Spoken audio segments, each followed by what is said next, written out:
ಅಧಿಕಾರಕ್ಕೋಸ್ಕರವಾಗಿ ಏನೆಲ್ಲ ಬಿಜೆಪಿಯವರು ಮಾಡ್ತಾರೆ ಅಂತಕ್ಕಂಥದನ್ನ ನಾನು ಹೇಳಲಿಕ್ಕೆ ಹೋಗಲ್ಲ, ನಿಮಗೆಲ್ಲ ಗೊತ್ತಾಗಿದೆ ಅಂತಕ್ಕಂಥದ್ದು ನನ್ನ ಭಾವನೆ.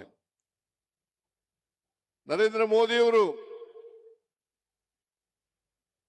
ಸುಮಾರು 12 ವರ್ಷಗಳ ಕಾಲ ಗುಜರಾತ್ನ ಮುಖ್ಯಮಂತ್ರಿ ಆಗಿದ್ರು. 2001ರಲ್ಲಿ ಅಧಿಕಾರಕ್ಕೆ ಬಂದು 2014ರವರೆಗೂ ಕೂಡ ಅವರು ಅಧಿಕಾರದಲ್ಲಿ ಇದ್ರು ಅಂತಕ್ಕಂಥ ಮಾತುಗಳನ್ನ ಹೇಳಲಿಕ್ಕೆ ಬಯಸ್ತಾ ಇದ್ದೇನೆ. ಸುಮಾರು 35 ವರ್ಷ ಗುಜರಾತ್ನಲ್ಲಿ ಭಾರತೀಯ ಜನತಾ ಪಕ್ಷದವರು ಅಧಿಕಾರದಲ್ಲಿ ಇದ್ದಾರೆ. ಎಲ್ಲ ಕಡೆ ಪ್ರಚಾರ ಮಾಡಿದ್ರು. ಇಲ್ಲಿ ಯಡಿಯೂರಪ್ಪನವರು, ಅಶೋಕ್ ಅವರು, ಬಸವರಾಜ ಬೊಮ್ಮಾಯಿ ಅವರು, ವಿಜೇಂದ್ರ ಅವರು ಗುಜರಾತ್ ಮಾದರಿ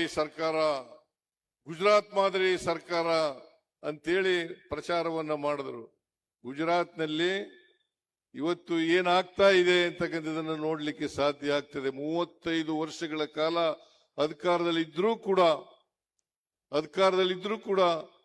ಗುಜರಾತ್ನ ಅಭಿವೃದ್ಧಿ ಆಗಿಲ್ಲ ಅಂತಕ್ಕಂಥ ಮಾತುಗಳನ್ನ ಹೇಳಲಿಕ್ಕೆ ಬಯಸ್ತಾ ಇದ್ದೇನೆ.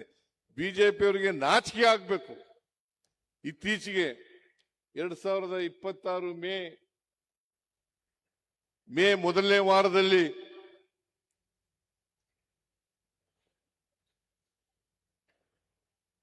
ಗುಜರಾತ್ನಲ್ಲಿ ಒಬ್ಬ ಕಾರ್ಮಿಕನ ಮಗಳು ಹೆಂಡತಿ, ಅವನು 2,000 ರೂಪಾಯಿ ಬಾಡಿಗೆನಲ್ಲಿದ್ದ. 2,000 ರೂಪಾಯಿ ಬಾಡಿಗೆನಲ್ಲಿದ್ದಂತ ವ್ಯಕ್ತಿ ಬಾಡಿಗೆ ಕೊಡಕ್ಕಾಗ್ಲಿಲ್ಲ. ಬಾಡಿಗೆ ಕೊಡ್ಲೇ ಇದ್ದದಕ್ಕೆ ಮನೆ ಮಾಲೀಕ ಆ ಹೆಂಡತಿ ಮತ್ತು ಮಗಳನ್ನ 13 ವರ್ಷದ ಮಗಳನ್ನ ಅತ್ಯಾಚಾರ ಮಾಡ್ತಕ್ಕಂಥ ಕೆಲಸವನ್ನ ಗುಜರಾತ್ನಲ್ಲಿ ಮಾಡಿದ್ದಾರೆ. ಮೊರ್ಬಿ ಅಂತಕ್ಕಂಥ ಜಿಲ್ಲೆನಲ್ಲಿ ಅಂತಕ್ಕಂಥದನ್ನ ಮರೀಲಿಕ್ಕೆ ಸಾಧ್ಯ ಇಲ್ಲ.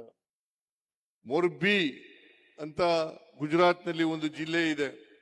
ಆ ಮೊರ್ಬಿ ಅಂತಕ್ಕಂಥ ಜಿಲ್ಲೆನಲ್ಲಿ 13 ವರ್ಷದ ಬಾಲಕಿ, ಇನ್ನು ಎಳೆಯ ವಯಸ್ಸು, ಆ ಬಾಲಕಿ ಹೆಂಡತಿಗೆ ಅತ್ಯಾಚಾರ ಮಾಡದಂತ ಘಟನೆ ಗುಜರಾತ್ನಲ್ಲಿ ನಡೆದಿದೆ ಅಂತಕ್ಕಂಥ ಮಾತುಗಳನ್ನ ಹೇಳಲಿಕ್ಕೆ ಬಯಸ್ತಾ ಇದ್ದೇನೆ.